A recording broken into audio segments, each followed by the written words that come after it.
Today we continue to introduce the 100 Dharma in Yogacara. And last week, we talked about 5 categories of the 100 Dharma. This is based on the Sastra, on the door to understanding the 100 Dharmas. So there are 5 categories, which are unconditioned Dharma, and Pseudo-Dharma, and form Dharma, and mental associates, and consciousness. And if you still remember from last week, we kind of divided in these 5 categories in 2 worlds. One is called mundane world, that is where we are right now, the Saha world. And the other is called super mundane world, which operate without any conditioned Dharma, and we call it unconditioned Dharma. And the rest of the 4 belongs to the mundane world. And from the Sastra that I just mentioned, the sequence goes from the first category is called the 8 consciousness, and because this is the king of the mind. And the second categories followed, called mental associates, because it always goes with the 8 consciousness. And the third, in the Sastras, talk about the form Dharma, because the form Dharmas are reflect from the mind. And then the 4th category, we call it Pseudo-Dharma, because those Dharma does not belong to the previous 3 categories, and yet it has close relationships, connections with the previous 3. And that's the Dharmas in our Saha world. And then there are unconditioned Dharma in the 5th categories. And so our talk will go by this sequence. And then today we will talk about the first category, the 8 consciousness, the Chitta Dharma. What is consciousness means? If you check on the website, you Google it, or you search in the Wikipedia, and then you will find many definitions. In Wikipedia, it goes like, the consciousness is the quality or state of being aware of an external object or something within. 看不到什么? Okay, wow. So you cannot see my PPT. Okay, great. What should I do? This one? All right, this one. Share. Can you see? Okay. All right. But how can I?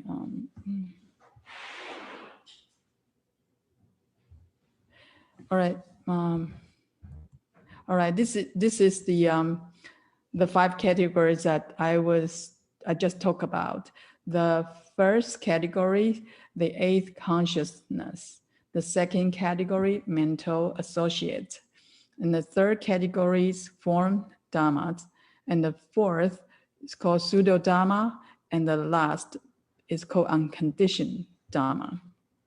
So today we start with the 8 consciousness, because this is the king or the core consciousness of our mind. And so we will, everything, all the Dharma come from the 8 consciousness. So we will talk about this consciousness first. And by definition, from the Wikipedia, you can find that there are many definitions for the consciousness, and especially if you Google it from the web. And like I just said, the consciousness is the quality or state of being aware of an external object or something within oneself. And it has been defined as subjectivity, awareness, sentience, the ability to experience or to feel, wakefulness, having the sense of selfhood, and the executive control system of the mind. So no matter what definition you find, this is a very interesting topic and yet a very broad defined term. And I would like to share with you what happened in this conference that I attended in 2015. This is a conference that organized by a group of scientists in San Jose, and it's called Science and Non-Duality Conference. And this conference holds annually, but I think this year it will be maybe online or canceled. And the topic in 2015 is called Exploring the Nature of Consciousness. That is the topic that I choose to participate this conference. And in this conference, as you can see the picture in your right hand side, there are like almost 900 people participated, including scientists, including psychologists, including chemists and physics, all kinds of fields. All the scholars come from different all kinds of fields to participate this conference to talk about consciousness. And it was a very interesting interactions with different fields who think what consciousness should be. And this is the PowerPoint that I took a picture of it. And it's the host, the speaker, of saying that, you know, the definition nowadays for consciousness has more than 50 of them, which means there is no definition for consciousness. Okay, and so from Descartes' view, and then there is a very interesting figure from the brain and the computer. But overall, it says that the consciousness and reality may both be illusion. And this statement is very close to Yogacara theory. And so in this meeting, I met quantum physics who tried to use the quantum theory to describe the mind or the consciousness.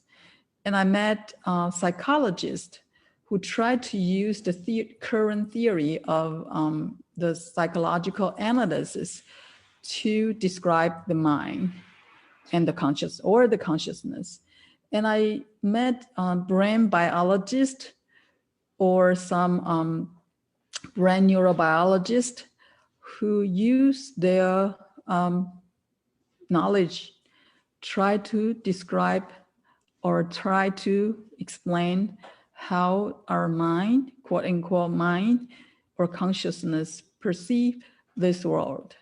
And I met so many people. And I would say that this conference is pretty and actually very much open-minded. As at academic conferences, you will see something unusual in these conferences. And I even saw a teacher that told us that she is learning, she is receiving teaching from the ancient master through her mind that connected to the ancient master. So there are so many interesting things that happened in that conference. I'm not trying to make any conclusion or implication from this conference, but I would like to just want to share with you that the topic of consciousness is kind of opened up to all fields right now.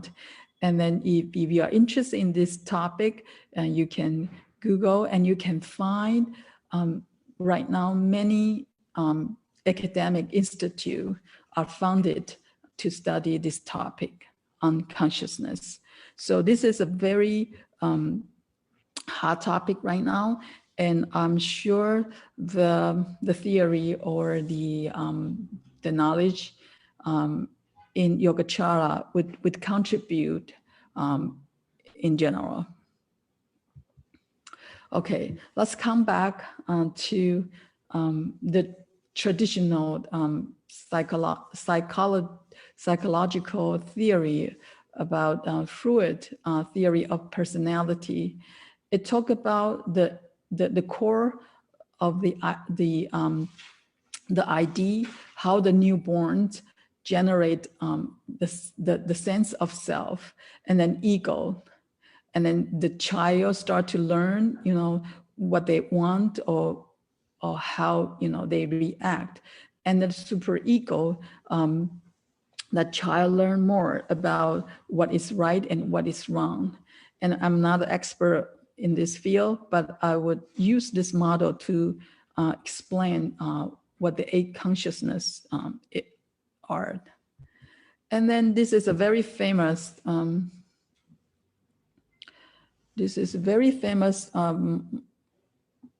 model called the Iceberg diagram to describe the human mind. And above the sea level, you will see the conscious level, that our thought and perceptions. But there are much bigger part underneath the water that is called pre-conscious level and unconscious level, and 2 different level of the mind that influence what we think and how we perceive.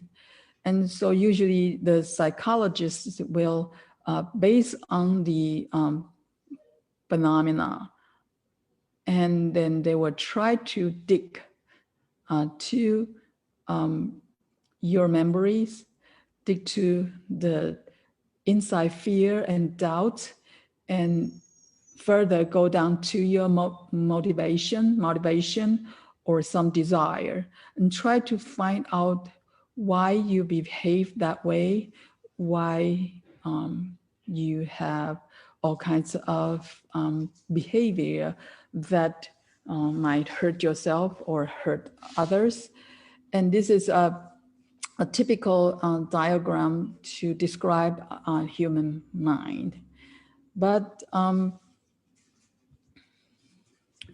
recently I found a diagram that not just 3 layers of ID, ego, and super ego. And these scholars, this is a specialist, it's called William Reed. I used his diagram that he incorporated Yogacara 8 consciousness into the modern psychology theory. So basically 3 layers become 1, 2, 3, 4 layers. And then the core is called the seed consciousness, which is the 8 consciousness. And the one above is called ego consciousness, which is the 7th consciousness. And so you will see the definition that the subconsciousness mind has 2 layers.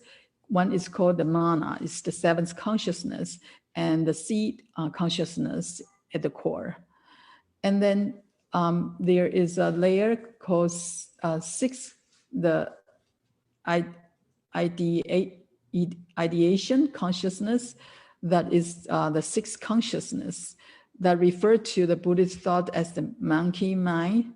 The first 6 levels make up the conscious mind that include the the outmost layer called five sensory consciousness that is take care of our visual, auditory, olfactory, taste, and touch perception for this. And so this is the current model that I found in our modern psychology field. But the description of this may not be exactly the same. And we will go further about this topic. But today, we will focus on the five sensory consciousness, which is our seeing consciousness, hearing consciousness, smelling consciousness, tasting consciousness, and tactile consciousness. Okay, that belongs to our eye, ear, nose, tongue, and body. Okay, before we get into the content, I would like to give you some references. Two references by Master Xuanzang that I talked about in the first talk, that Master Xuanzang wrote or compiled these two books.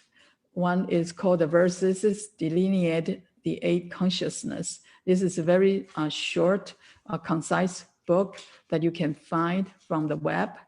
And the other is a huge book. It's commentary on the verse summary of the treatise on the stage of yoga practice. And I'm not sure, it may not be in English yet. And this commentary is based on the Vasubandhu's the 30 verses on consciousness only, and which is the concise version for the Yogacara Muni Sastra. Anyway, if you are interested in, you can check out the first book to get more detailed information. Okay, now I used the iceberg diagram to plot the eight consciousness. I spent quite some time to draw this diagram. Okay, so the part above the sea line is the form world. And the part underneath the sea is called the mind. And then so we have body, tongue, nose, ear, eyes to contact with the smell, the material, the smell, the sound, the color, and we use our six consciousness to perceive the Dharma. And so basically what we perceive through the five organs with the six objects are the form world. But today we talk about the five consciousness belongs to the first layer underneath the water and the first layer of the mind that interact with outside world. Okay, and so for Buddhist or for Yogacaра's theory, the iceberg diagram goes like this. When we receive information from outside, and then the first layer is use our first five consciousness to make discrimination, to know what those signals are. And then the next level is the sixth consciousness, help us to make further discrimination that includes the good and bad and all kinds of processing at the level of the sixth consciousness. And that's the core of our mind that make all the judgmental concept.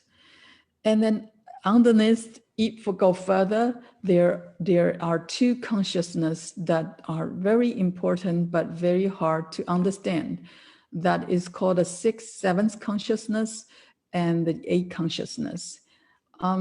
the seventh and eighth are the core theory that developed in Yogacara school that are very unique to explain how the mind provide information for six consciousness to make discrimination and to make judgment, as well as to explain how the karma carry on life after life. Okay, so we will get to that in the following talk. But today we will focus on the first five consciousness: the body, the tongue, the nose, the ear, and eyes consciousness. Okay. Okay. If you study or you check on the website, and it's very popular idea, and it's actualized in many countries right now, including your cell phone. It's called facial recognition system. I would like to use this system to explain what the first five consciousness are doing. Okay, basically, our organs, the five organs receive the five objects from outside world, and when the signal come into the organs, and some people will think that, okay, this is my brain that is doing the visualization or the articulate all the sound or the taste and all that. But actually, it's not that direct yet. Okay, so right now the facial recognition system, they can either use, for example, on the right hand side, they use far red light emission from our body, and they get a first level of image of the people. Or they use the camera to receive the signal from the vague signal from deflection of our face. So the first five consciousness is like the first level of developed of the signal. Okay, the five organs receive the signal, but the signal need to be developed in order to have the image or the sound or the color. And so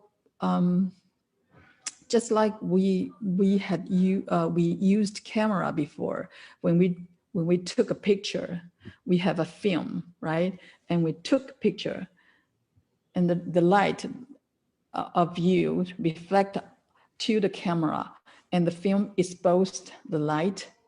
But when the film exposed to the lights, only the light, the photons that hit the film, the film, but there is no image of you. You need to develop the film in order to show the figure of you. Okay, so that is the development of the film is what the first five consciousness are doing right now.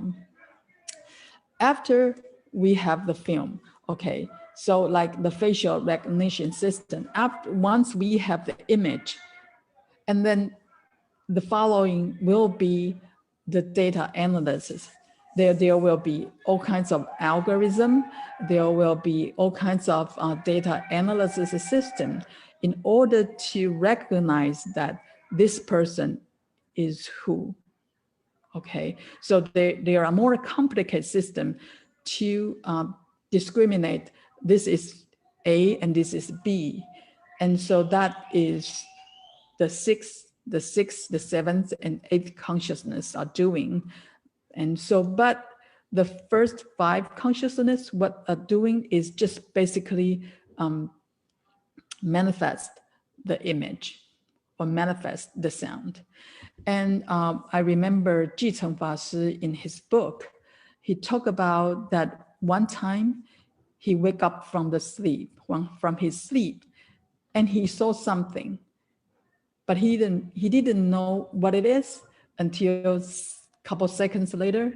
Then he realized, oh, it's a closet in front of me.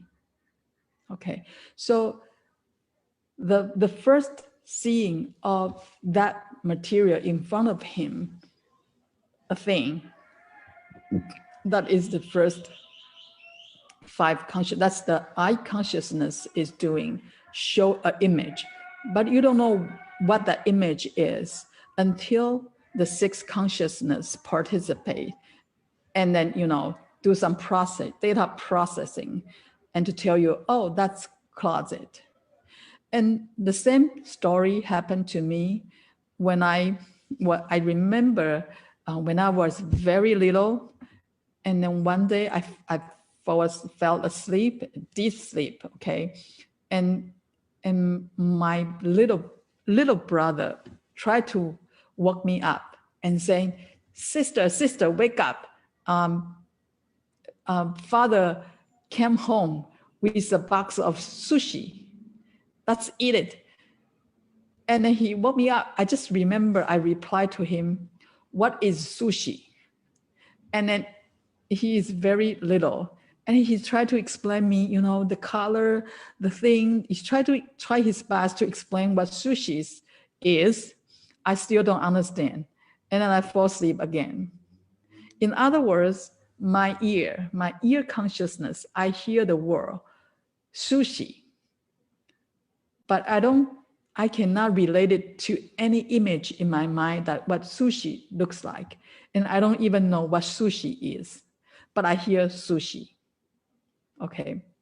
So when I have just like Chang Hwa Fashi, when we in the deep sleep, when the 6 consciousness are not working, and we still have, we kind of like half awake, and then we still have the function of the first 5 consciousness, and then we see something, and we hear something, but just as is, just like a thing in front of you, a sound sushi that enter into your ears, but you don't know what that things are. Okay, so that's the level of the first 5 consciousness are doing. Okay, if you go further, make further discrimination about what those things are, or what you hear is, what that means, that's already go to the 6th consciousness. So by understanding the first 5 consciousness, how can that help us? Okay, that before we get to that, I would like to share with you from the verses on the 8 consciousness, talk about the characteristics of the first 5 consciousness. First is when the consciousness, the first 5 consciousness, when they need to make these perceptions, you have object and you have a subject. In other words, there is a subjectivity that perceives this objectivity to make this perception happen. And so for the object part of for the objects for the first 5 consciousness, it's always genuine. That means it's always real. What you see is real. What you hear is real. What you taste is real.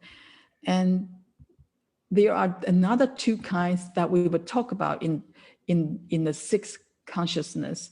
That is, the object may be distorted, or maybe you imagine it. Okay, it's not real at all. And we will talk about that later. But just remember the first 5 consciousness, the object always genuine. And how about the subject part? For the subject part, it's always veridical, which means it's truthful, and it's not illusory is genuine. So that means I'm real, I'm here, I'm awake, I'm clear. I perceive this subject part, perceive the genuine object part. So the genuine objectivity interact with the genuine subjectivity to make the first 5 consciousness happen. Okay. And of course, there are inferential part and force part of the subject component that belongs to the 6 consciousness that we will talk about in the next talk. And also this, the first 5 consciousness, once it generate, that it will connect, it will go after to the so-called 3 nature. That means wholesome, unwholesome, or neutral. For example, but that discrimination will come with this discrimination of the 6 consciousness. But this image, this sound will eventually relate it to these 3 nature with the help of the 6 consciousness. And for example, what Chang Hwa Fashi saw is the image of closet, even though he didn't know what that is in the beginning. But later on, he knew that, oh, this is closet, but closet is closet. You know, it's neutral. You won't generate that you like it or you don't like it, or you hate it or you love it, unless this is a very special closet from somebody important to you. Okay. But for me, like sushi, once I realized, oh, it's sushi, I love it, then it becomes the good. The sushi is good. You know, if it's like stingy, a tofu, and you will say, oh, I don't like it. And then so that the perception of the first 5 consciousness will later on goes to these 3 natures. So that's the characteristics of the first 5 consciousness. And then also when we practice, okay, when we practice meditation, we will go different levels of samadhi. Then we will find out that some of the consciousness will lose its function. So the verses go like 3 of the 5 consciousness, the eye, the ears, and body function at the first 2 grounds in the 3 realms. What does that mean? Okay, again, for these verses, I have to draw a diagram for you. So in this Saha world, in this mundane world, no matter what levels you are at, we pretty much in this so-called 3 realms and 9 grounds. The desire realm, which is what we are right, where we are right now, and the form realm and formless realm. And here is the first ground to all the way up to the 9th ground. So in the desire realm, there are 6 subcontinent. Okay, so that's what we usually hear about, the 6th realm. So if we don't practice at all, usually we just recycle or rebirth in this 6th realm, which is from the bottom, the hell realm, the ghost realm, the animal realm, human realm, Ashura, and heaven. So in this first ground, all the 8 consciousness functioning. But when they function, how the 6th consciousness help the first 5 consciousness to make all the judgments and discrimination based on the 7th and 8th consciousness are different. In other words, in this sixth realm, we have different attachment to the mind. Okay, so we will talk about that later when we explain the seventh and eighth consciousness. And then here, this diagram, I just want to briefly show you that when we practice to a very high level, to the formless realm, the top four realm, ground, basically we only exist in the seventh and eighth consciousness, okay? If we can practice very good and enter into the four levels of samadhi, the middle four grounds, then you will see that the first level of samadhi, only eye, ear, body, 6th, 7th, 8th consciousness still functioning. In other words, the tongue and the nose consciousness stop functioning. And usually that's the key point that usually an experienced master will check with his disciples about to see if his disciple even get into the first level of samadhi yet, is by checking his the ear, the tongue and the nose consciousness, if they still want to eat, if they still smell something, okay? And when we go up to the second, third, and fourth level of samadhi, and the first five consciousness stop functioning, and you only exist with the 6th, 7th, and 8th consciousness, okay?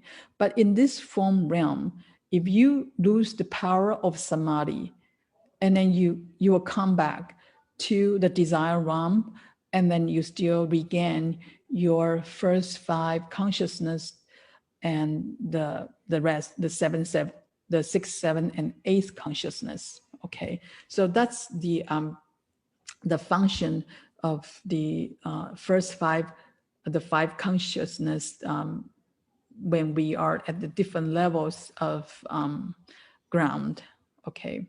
So that's the content that it's talk about in the verses of the eighth consciousness. And so by understanding the five consciousness, usually when we do the meditation, when our mind are very calm, especially our Sifu, Master Sheng Yan, when he led the retreat, usually the 7 days retreat, usually it's on the 5th or 6th days of the retreat, Shifu, our master, will invite us to drop all the method and use the so-called direct contemplation. So we will go out by the lake or look at the tree, the leaves, the water, and we just grab an object. Even through your five consciousness, we only can choose the perception of one consciousness, and usually that will be the eyes or the ear, and choose one object and focus on that object. But the guidelines for the direct contemplation is that perceive that object as is, okay?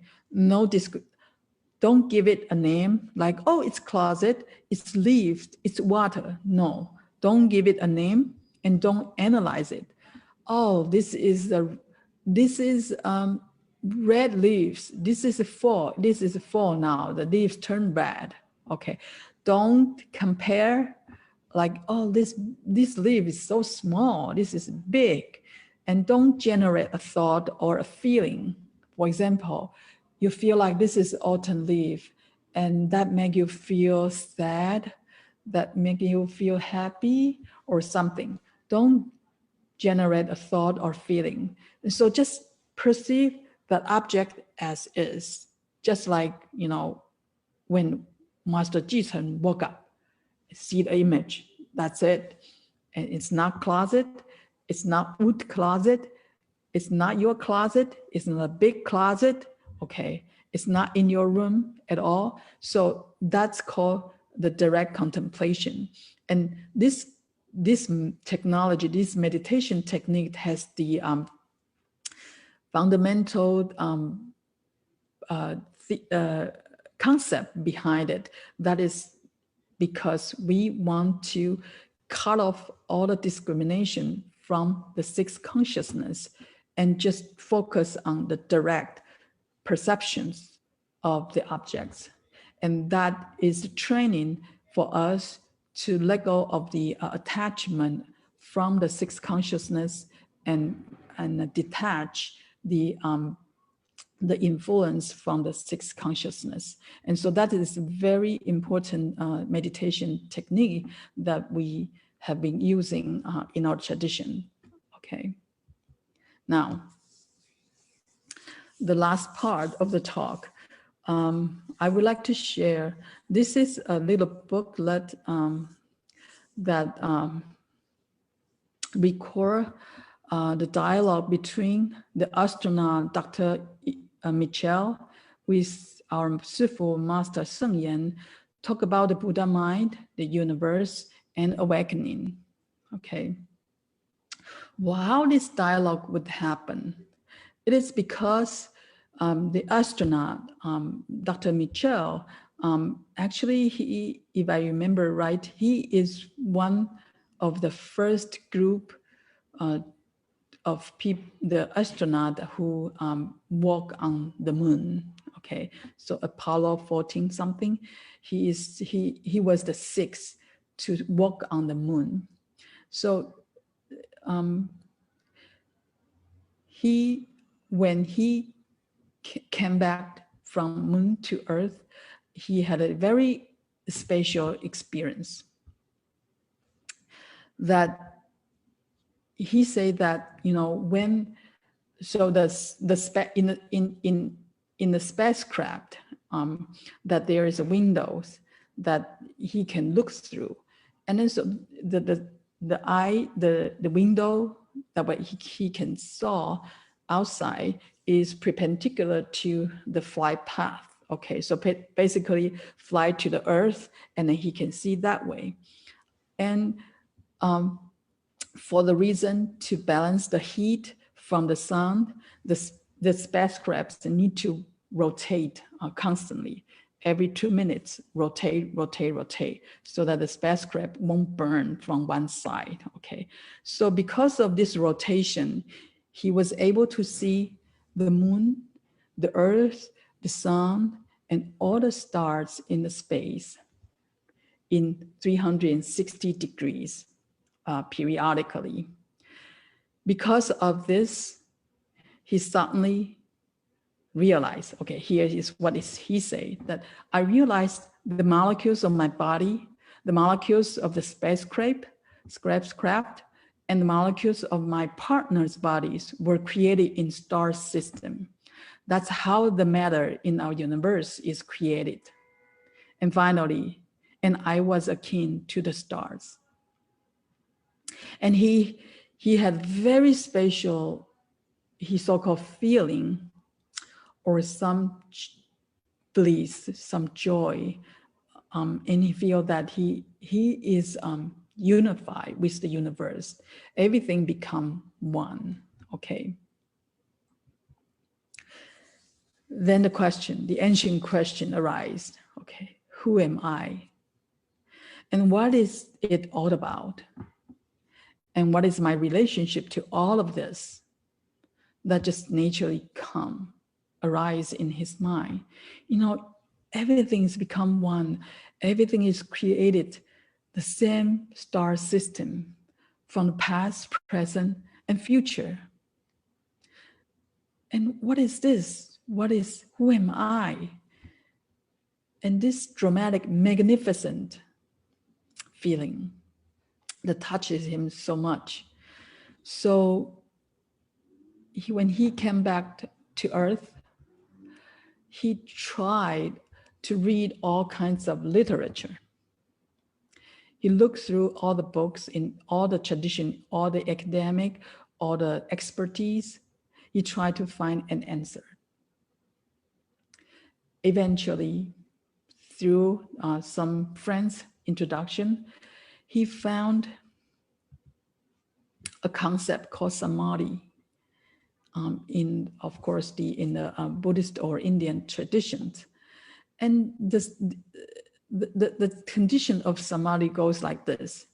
It was the experience of seeing things separate as they are, but experiencing them eternally, not outside, okay? At the level of emotion, as a connected one, as a unity, and therefore a blissful, ecstatic feeling responded to that. And he found out that that's exactly what his feeling was in the space. And then so, as you know, as an astronaut and a Ph.D. doctoral degree in astronomy, and then he received training at Harvard and MIT as a very well-trained scientist and astronaut. He started to think about the mind, the consciousness issue that he never learned from the textbook. He never learned from the schools. And he had to find his own way to understand what that is and how that happened. And so he later found an institute of noetic sciences, basically studied consciousness. And later on, like Dalai Lama has a Mind and Life Institute, and you can find from the web all kinds of organization and institute through private funding or in academia. People start to think about the mind thing. And we, in this materialism world, we always think the mind, the material and mind are separate. That's how our science go. And then so that's because of this scientist has a direct experience about the mind that took him to the past to explore the area of consciousness or the mind. And so that becomes a very pioneer top field right now. And so let's come back. It's worthwhile and it's very interesting to learn about the eighth consciousness from the Yogacara. And from our master's explanation to Dr. Mitchell about his experience, Shifu introduced in the booklet. You can check it out. We have it at our center, or I think it's in our website, that in this dialogue, Shifu introduced the concept of eighth consciousness in Yogacara to Dr. Mitchell and explained how the mind functioning, and then also taught him that his experience is very precious and very unique, and without practice at all, it's very rare and to experience this kind of unified mind, okay, very high level of unified mind, that he unified body and mind and outside world into one. But after that experience for quite some time, and you lose the power to feel that way. And so, and just like samadhi, when we enter into samadhi, the samadhi power will lose eventually. And that the most important part is the wisdom power.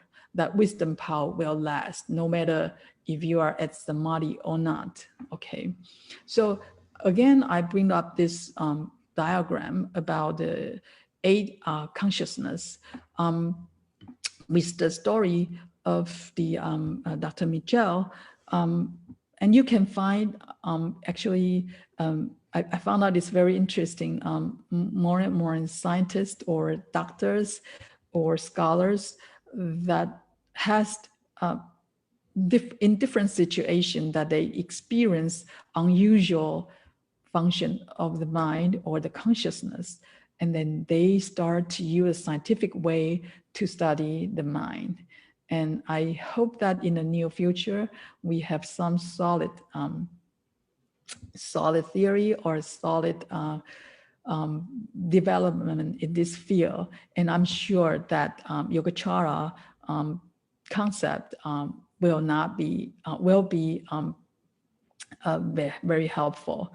And so from the diagram, today's talk about the 5 consciousness, about the pink one, okay? The body, the tongue, the nose, the ear, and eye consciousness. Those are the first level of our perceptions. And next talk, we will go to the next level of the function of the 6 consciousness that is more even complicated and more and very important to know how the 6 consciousness functioning, because this is the key for all the practitioners to work on. Okay, so the take-home message, the reflection, Dr. Mitchell's question, and all the practitioners' questions, and it's all the question as a human being in this mundane world. We need to always ask ourselves, who am I? What is it all about? What is my relationship to all of this? We may not in a very magnificent and blissful condition to ask these questions. Maybe in this pandemic situation, and maybe our life is undergoing with some trauma. Maybe we are in great suffering, and we may in all kinds of conditions right now. Maybe we feel helpless and hopeless, but it's always helpful to ask ourselves this question: who am I? What is it all about? And what is my relationship to all of this? And can we perceive and take all the phenomena as is, as they are, and then stop those bad judgment, those discrimination and judgments that hurt ourselves and hurt others, and calm our mind down, and we might look things in a different way. Okay, so I will stop the talk today here, and then next week we will talk about the 6 consciousness. Thank you. Wow, what a talk. Thank you so much, Venerable Chang-Hwa. This is such an important subject, and we all could benefit greatly on that. I don't know if we have time for a question. I think right now it's exactly noon. Can we open one question? Do we have time or no? Yeah, we can open one question. Anybody has one question, please just unmute yourself and ask it, please.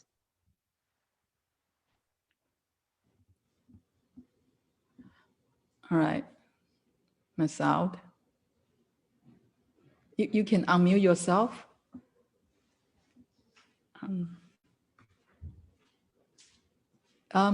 Host.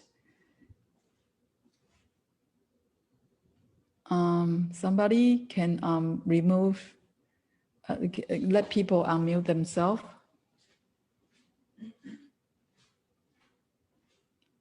I cannot hear. Echo, did you see that somebody raised a hand? I cannot see. Let me take a look.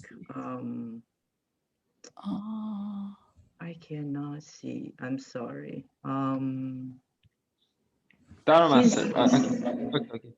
Sorry. Hi. Do you hear me? Yeah. Okay. Thank you so much, Dharma, sir. My question is that you said in the diagram we have that with the contact of eyes with the colors and forms, and with the contact of ear with the sounds and the other organs, we have consciousness will bring about, but neither eyes or form have awareness of consciousness. They don't have awareness. How can consciousness has the characteristic of awareness? How can eye doesn't have awareness, and colors and so forth doesn't have awareness? How can awareness will bring about with the contact of these two, which none of them has awareness? Okay, great. Actually, I plan to talk about that in the form Dharma. Okay, so the object does not have consciousness. The organ does not have consciousness. Why these two interact together will generate the five consciousness? Is that your question? Yes. They don't have awareness. Yes. They are just object without awareness. Yes, but so that's why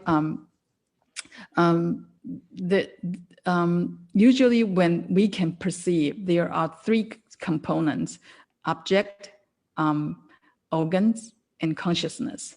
And so when these two interact, when the eye see your eye's organ, see a color, and there will be no